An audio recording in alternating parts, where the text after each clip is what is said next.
A whole team of them, yoked without throwing arm, and by dint of their brawn alone, they would pull down on the massive throwing lever. And on the face of it, that makes a lot of sense. You don't need to improve it, really. A team of horse and oxen would easily pull down. Why to go to this kind of length to actually power a trebuchet?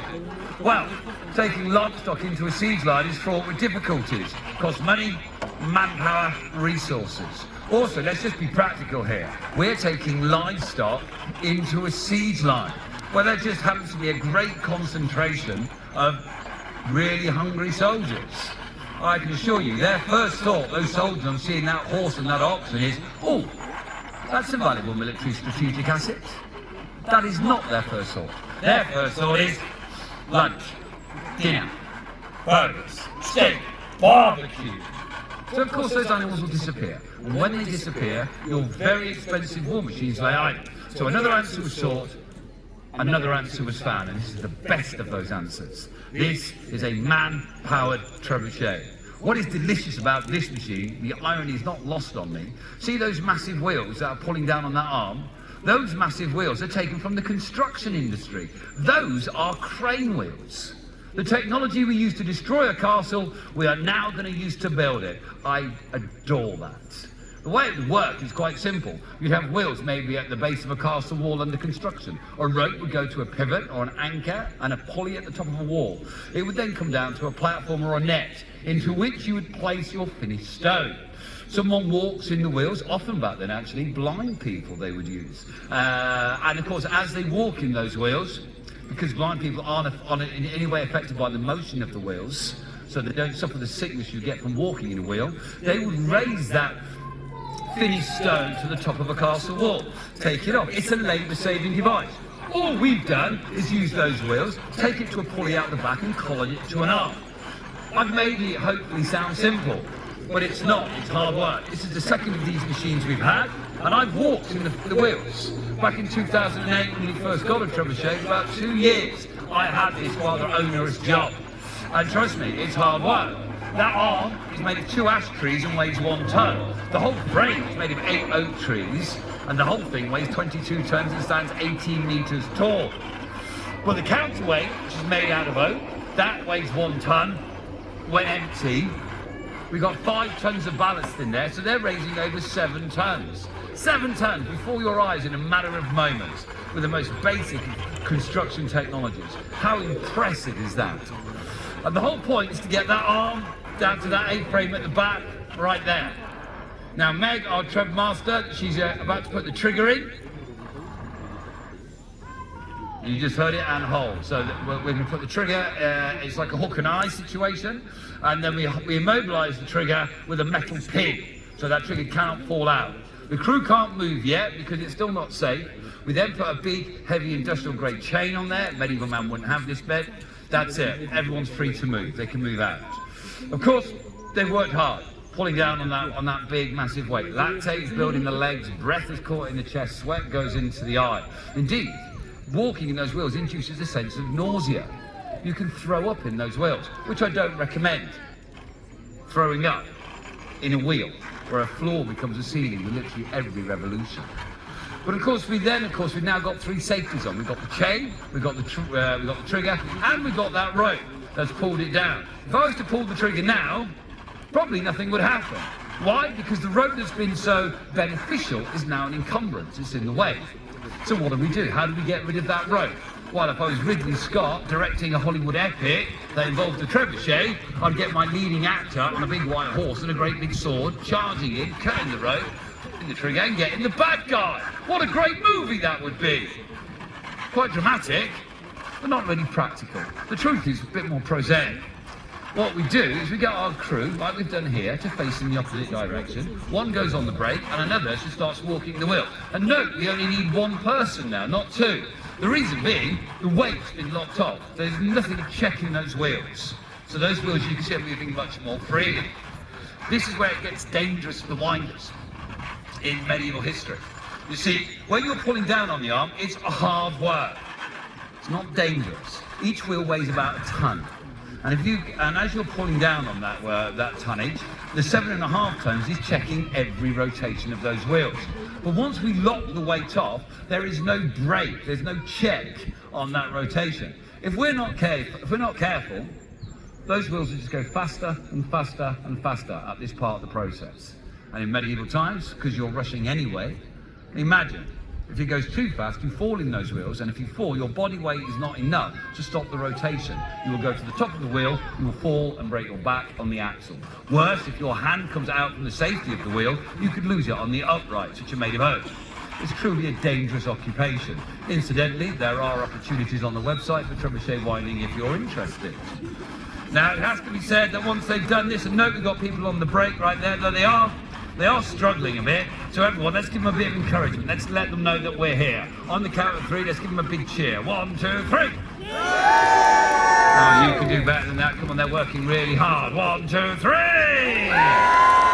What are we going to throw though? What are we going to lose? Once this whole process is done, what are we going to lose? Well, today we're going to throw an 18-kilo rock. We're going to throw it all the way down the length of the island. It's going to go from 0 miles an hour to about 150 miles an hour in about a second and a bit, and it will travel about 170 meters. We'll go a lot further if we wanted to. We could use a sling bag, which will give a flatter release. We're going to use a rope. So it's going to send it high, because it will extend the length of the arm in effect. So you'll see it go right up, and then that rope will act as an anchor, bringing it down. If we were to really let loose with a big heavy boulder, in theory, 200 meters, maybe even close to 300 meters in some cases, we could possibly hit the M40. Oh, you're okay with that? That's fine. But you can imagine the power. 18 kilos won't do much. Then you something closer to 50 kilos, 60 kilos, one release every 6 minutes. Optimally, that's 10 releases in an hour from a machine like this. If you've got 2 or 3 of these machines, you're going to crack that wall open. That wall will crack, that wall will crawl, that wall will tumble. And as it breaches, I send in my army. You guys can be in my army. Will you fight in my army? Yeah! I sound a bit reluctant. I said, will you fight in my army? Yeah! Will you fight with a sword? Yeah! Will you fight with an axe? Yeah! Will you die for me? It's a very reluctant army. But if you fight in the breach and then I take over a castle, only problem with taking over that castle is I've now got a castle with a hole in the wall. The word trebuchet means to overthrow or throw over. So the idea is we don't necessarily want to break things down and all the big heavy stonework. Maybe we can do something else by throwing things over the wall. Fire, for example, is a great example. Send fireballs over the top, cause a major conflagration, burn out all the wooden buildings, make life uncomfortable and force people out. Has the extra advantage of creating an example that everyone can see for miles around. So every citadel knows the Plantagenets are here, and when we turn up, you open your gates. Of course, you might argue fire causes major property damage, and I wouldn't disagree with you. So we could use it as a machine of terror. Maybe you send out an emissary. I knock your emissary out, stick him in the machine, send him back the quick way. I could use it as a machine of germ warfare. What we could do is take the rotting carcasses of animals, send them sailing over the castle wall, spreading death and disease. We could use it as a machine of chemical warfare, using pots of quicklime. Quicklime, when making contact with the skin, will react to the moisture there, and it will burn. You will be in pain. Let me hear a big loud scream on the count of 3. 1, 2, 3! We have options, is the point. Right, the option we have now is to carry on with this. You see our trebuchet mistress, she's at the back, that's Meg. She's looking ready. I want you all to shout in a big loud voice, are you ready? Then listen for the reply. 1, 2, 3! Are you ready? That's born ready, we're ready to go. We need to take off both of those safeties. You guys need to help me now. First safety is a big chain that holds the arm down. So everyone, as loud as you can, shout, remove the chain, listen for the reply. 1, 2, 3.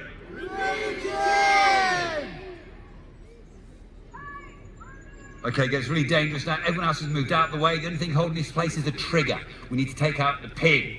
So everybody, really loud, remove the pin, listen for the reply. 1, 2, 3.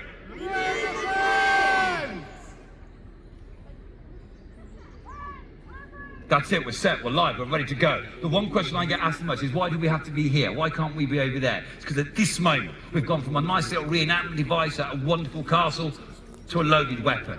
This thing is ready to go. It's got a big, heavy kilo rock. It's going to send it 18 kilo all the way down there. And if there's an accident, it could be tragic. All I'm waiting for now is the proper cry, Trebuchet live. We're set. Right. All I need now to set this machine off is a countdown from 10 down to 1. And then when you shout, loose would be the correct command. So everybody, on the count of 3, with me, as loud as you can. 10 down to 1, then loose. 10! 9, louder. 5! 4, 3, 2,